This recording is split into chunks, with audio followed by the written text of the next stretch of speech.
Oke, hai semua. Hari ini kita sambung bab 6, sokongan pergerakan dan pertumbuhan. Jadi hari ini kita akan lihat standard kandungan 6.2, pergerakan dan pertumbuhan manusia. Oke, kita lihat standard pembelajaran. Jadi ada 4. Menerangkan fungsi sendi dan otot. Menjanakan idea tentang masalah berkaitan sendi dan otot dalam kehidupan sebenar. Menerangkan pola pertumbuhan manusia dan yang terakhir membandingkan dan membezakan pola pertumbuhan antara lelaki dan perempuan. Okey, kita lihat yang pertama, fungsi sendi dan otot dalam pergerakan. Jadi ini merupakan sistem rangka dan juga otot lah. Rangka dan otot manusia yang mana sistem ini dia membantu manusia bergerak.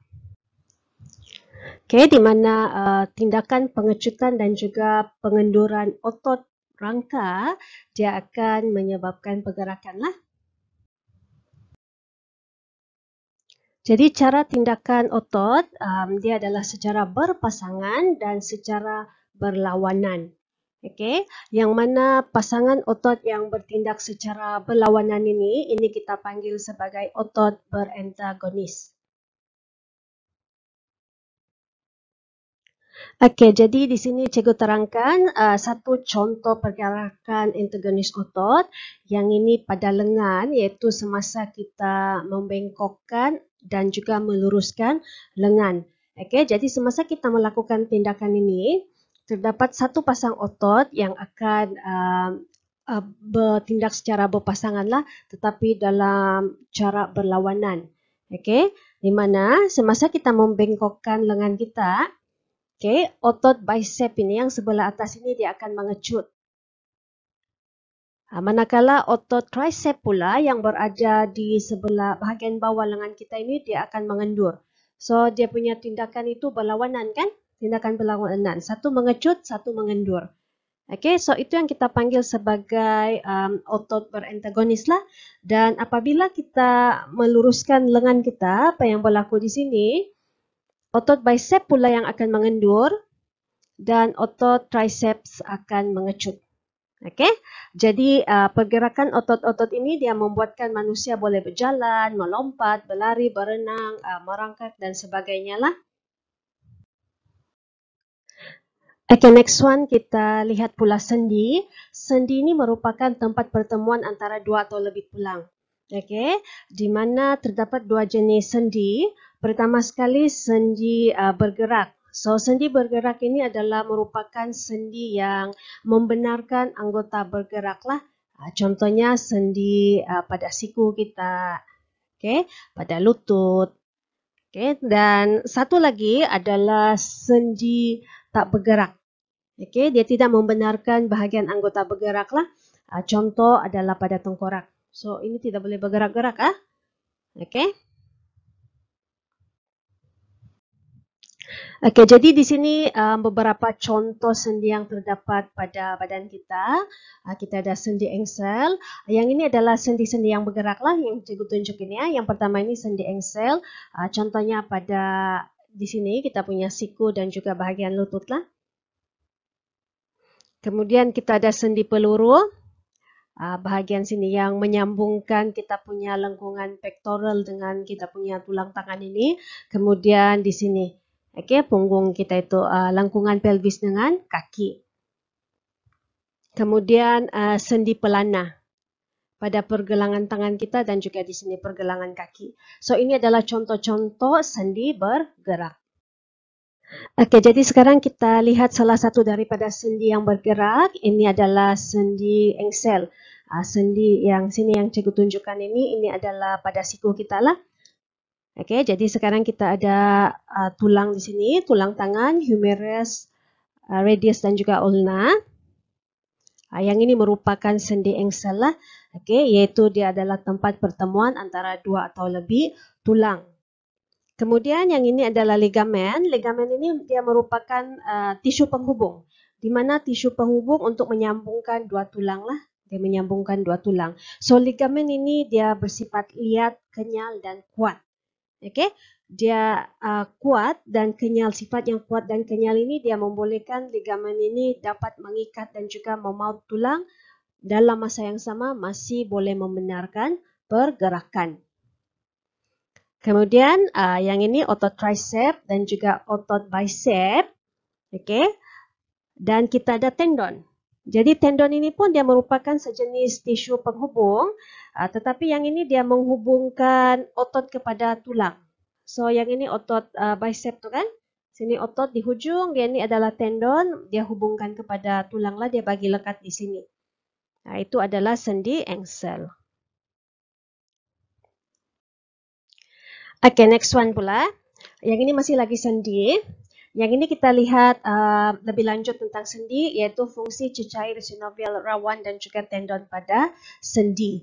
Jadi ini adalah dua tulang yang bertemu lah, sebab sendi ini dia adalah pertemuan dua tulang kan. Okay, jadi pertama sekali kita ada tendon. Jadi tendon itu tisu penghubung tu kan, tisu penghubung yang mana dia menyambungkan otot kepada tulang. Baru tadi kan cikgu terangkan yang ini. Kemudian yang ini otot tadi ya, yang ini yang bahagian putih-putih ini kita panggil sebagai rawan. Okey, bahagian hujung kamu pernah nampak rawan? Bahkan kalau kamu makan ayam kah begitu kan di hujung dia tu yang warna putih. Kadang-kadang kamu panggil dia sebagai tulang plastik. Okey, jadi rawan ini dia bertindak sebagai cushion dan juga pelindung terhadap sendi, di mana rawan dia berfungsi untuk mengurangkan geseran supaya tulang itu tidak bertemu dengan tulang lah. Okey. Kemudian di sini kita ada cecair sinovial yang this one, di mana cecair sinovial ini dia berfungsi untuk melicinkan dan juga membekalkan nutrien kepada rawan yang ini. Dalam masa yang sama sebagai pelincir lah di dalam sendi supaya mudah untuk kita bergerak. Okay, next one kita lihat masalah yang berkaitan dengan sendi dan otot. So, antara masalah yang mungkin timbul, salah satu tu kecederaan otot dan juga kekejangan otot lah. Okay, ini mungkin kamu pernah mengalaminya. Kecederaan otot mungkin disebabkan oleh cara kamu bergerak kah, sewaktu kamu PJ, kamu bersenam, mungkin kamu punya pergerakan itu tidak betul, atau kamu bersenam tanpa melakukan pemanasan badan yang mencukupi, ataupun kamu bersenam berlebihan daripada kemampuan badan kamu, atau disebabkan otot kamu belum cukup kuat lah. Kekejangan otot pula ni cramping lah. Kekejangan otot cramping boleh disebabkan oleh kekurangan garam mineral dalam badan, boleh disebabkan oleh dehydration lah juga, kekurangan air dalam badan. Okey, manakala masalah sendi pula, yang ini biasanya berlaku pada golongan tua lah, arthritis, osteoarthritis, arthritis rheumatoid. Okey, rheumatoid yang mana bahagian sendi dia tu ada masa membengkak, sakit, begitu kan? Okey, so ini biasanya pada mereka yang sudah berumur lah. Jarang orang muda kena kan? Mungkin disebabkan oleh gout, begitu kan? Okey, jadi next one, cara kita mengatasi masalah yang berkaitan dengan sendi dan otot lah. Okay, jadi salah satu yang kita boleh buat, kita mengamalkan diet yang seimbang. Okay, cara pemakanan yang seimbang di mana pemakanan kita itu kaya dengan kalsium, fosforus, fluorin, besi dan vitamin D, kerana ini semua menyokong tulang yang kuat dan juga penghasilan otot lah. Selain daripada itu, kita mengamalkan gaya hidup yang lebih aktif, iaitu bersenam, kita berjalan, jogging, begitu. Okay, next one kita lihat kerjaya yang berkaitan dengan masalah sendi dan otot untuk menyelesaikan masalah yang mungkin timbul lah. Okay, jadi yang pertama kita ada pakar ortopedik. Pakar ortopedik ini dia merupakan dokter pakar khas untuk tulang. Okay, di mana dia akan merawat kecederaan seperti keretakan tulang, kecacatan tulang belakang, ataupun penyakit kemerosotan tulang seperti osteoporosis. Jadi pakar ortopedik ini dia akan membantu pesakit menjalani proses pemulihan sistem otot rangka. Kemudian di sini kita ada ahli chiropractor. Yang ini dia merupakan seorang pengamal perubatan komplementari.